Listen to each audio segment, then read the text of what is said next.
उत्तर प्रदेश के जनपद अलीगढ़ में पिता का दर्जा लिए चाचा की हैवानियत का खौफनाक चेहरा सामने आया, जहां एक मासूम बेटी की सिर से उसके पिता का साया उठ चुका था।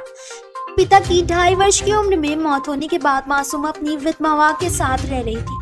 पिता की मौत के बाद 5 साल की उम्र में उसके ईबन चाचा ने उसके ऊपर गंदी नजर रखते हुए अपनी हैवानियत का शिकार बनाना शुरू कर दिया। 7 साल की उम्र में भतीजी के साथ शारीरिक शोषण करते हुए उसको अपनी हवस का शिकार बनाने लगा। तो मतलब तूने अगर कुछ भी एक्शन लिया ना तो तेरे पति का सीधा जेल में जाएगा। मैं आरोप लगाऊंगी कि मतलब रितु शर्मा और गुड़िया शर्मा ने रुद्रांशु शर्मा इन लोगों ने गलत इनको झूठे आरोप में फंसाएंगी, इसलिए मुझे चुप किया गया। जब मेरे पति को ये सब बातें पता चली, मैं इतना डिस्टर्ब हो चुकी थी कि क्या कहूँ, कैसे करूँ, क्या करूँ। इन्होंने मुझे अपने काफी पता नहीं बताऊं नहीं बताऊं, इन्होंने मुझे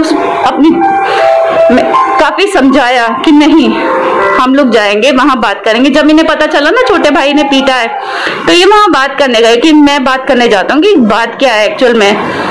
जितना ये बहुत उस परिवार को बहुत प्यार करते थे पहले, ये एक आदर्श दामाद थे, अब नहीं है क्योंकि इन्होंने अपने वाइफ के लिए खड़े हैं, तो अब नहीं है। तो हम लोग वहां 11 तारीख को बात करने गए, 11 अप्रैल 2022 को। तो वहां पे दोनों सौतेले चाचा वहां मौजूद थे और सब लोग हमसे हम लोग बात रखने गए थे और उन लोगों ने पहले बात सुनी और छोटा वाला भाई बोला हाँ जो हो गया क्या करोगी, मारपीट कर।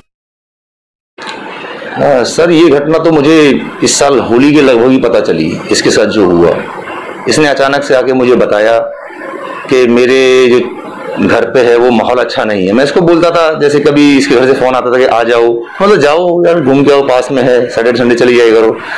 तो ये मना करती थी, मुझे नहीं पता था कि ये इस वजह से मना करती है। फिर एक बार इसने अचानक से बताया मुझे, मैं बोला क्या हो गया, परेशान थी, घर से आई थी, तो इसने बोला मुझे कि मेरे साथ में ऐसा होता है। मतलब क्यों ऐसे क्यों होता है, तुम्हारे चाचा हैं? बोले नहीं। फिर इसने पूरी घटना बताई कि बचपन से इन लोगों ने किस तरह से इसका शोषण किया।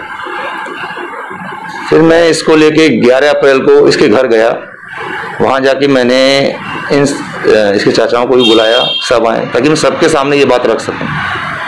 जब मैंने अपनी बात इनके सामने रखी तो पहली बात तो ये बात सुनने के बाद मुझे 2 दिन शौक में रहा था मैं, लेकिन इसके जो सौतेले पिता और माँ है वो उनको शौक ही नहीं हुआ।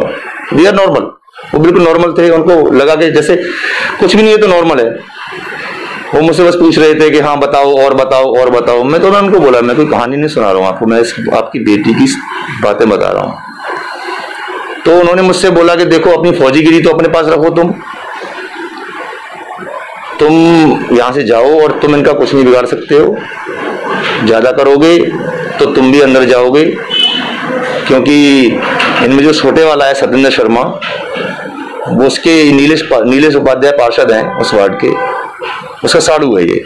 और नीलेश उपाध्याय के बोलते हैं ये लोग संजय राय से बहुत अच्छे संबंध है। तो बोला हम तुम्हें अपनी सत्येंद्र शर्मा की वाइफ और मेरी बेटी की बहू के ऊपर आरोप लगा के छेड़छाड़ का और तुम्हें अंदर करवा देंगे और गैंगस्टर एक्ट लगवा देंगे तुम्हारे ऊपर। मैं भी डर गया था कुछ समय के लिए कि भाई हो सकता है, क्योंकि यहाँ पर कुछ भी संभव है पैसे के बल पे।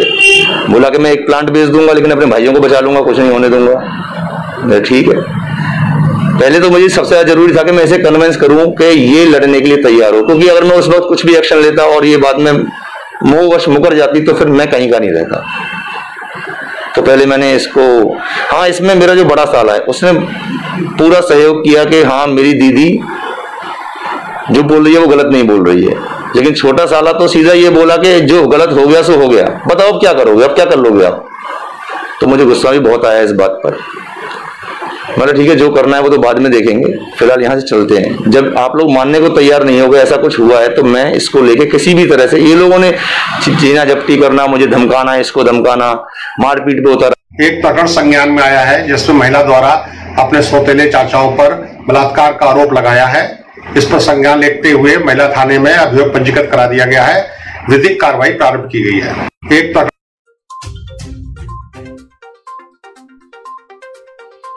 इस खबर में बस इतना ही।